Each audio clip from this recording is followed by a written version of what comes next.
2025 current affairs crisp, conceptual and UPSC-focused. Let's begin. The biggest highlight this month was the RBI's monetary policy review, which kept the repo rate unchanged at 6.5% for the 8th consecutive time, emphasizing inflation control and growth balance. The RBI projected real GDP growth at 7.1% for FY 2025 to 2026, with strong domestic demand, manufacturing recovery and stable forex reserves driving optimism. Governor Shaktikanta Das reiterated India's resilience amid global slowdown, maintaining a stance of gradual disinflation with sustainable growth. Next, the government released the first quarter fiscal report 2025, showing healthy tax revenues and improved capital expenditure. Gross direct tax collections rose by 17%, while GST revenue crossed ₹1.8 lakh crore for the fourth month in a row, reflecting strong consumption and compliance. The fiscal deficit was contained at 3.8% of GDP,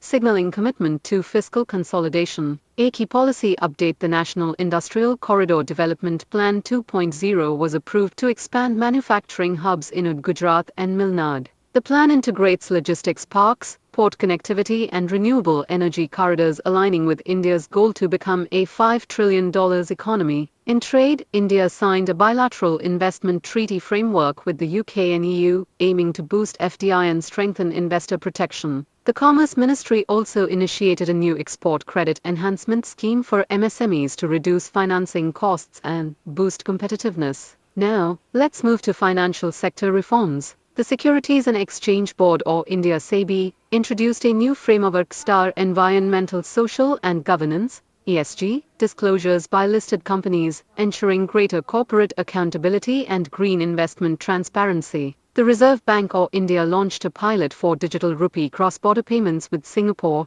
enhancing efficiency and reducing forex transaction costs. In agriculture, the Agri-Tech Infrastructure Fund was expanded to include AI-based soil mapping, crop forecasting and smart irrigation systems, promoting precision farming and rural income diversification. Now, in news and shorts, India's forex reserves touched $657 billion, the highest ever. The Index of Industrial Production (IP) grew by 6.2%, led by electronics and capital goods. The EM Gati Shakti portal onboarded 15 more ministries for real-time project tracking. The Finance Ministry began consultations on a new direct tax code to simplify compliance. And the NITI Aayog launched the Green Growth Dashboard to track low-carbon investments and climate-linked finance. In summary, June 2025 reflected a confident Indian economy maintaining macro stability, advancing manufacturing, and deepening digital and green transitions.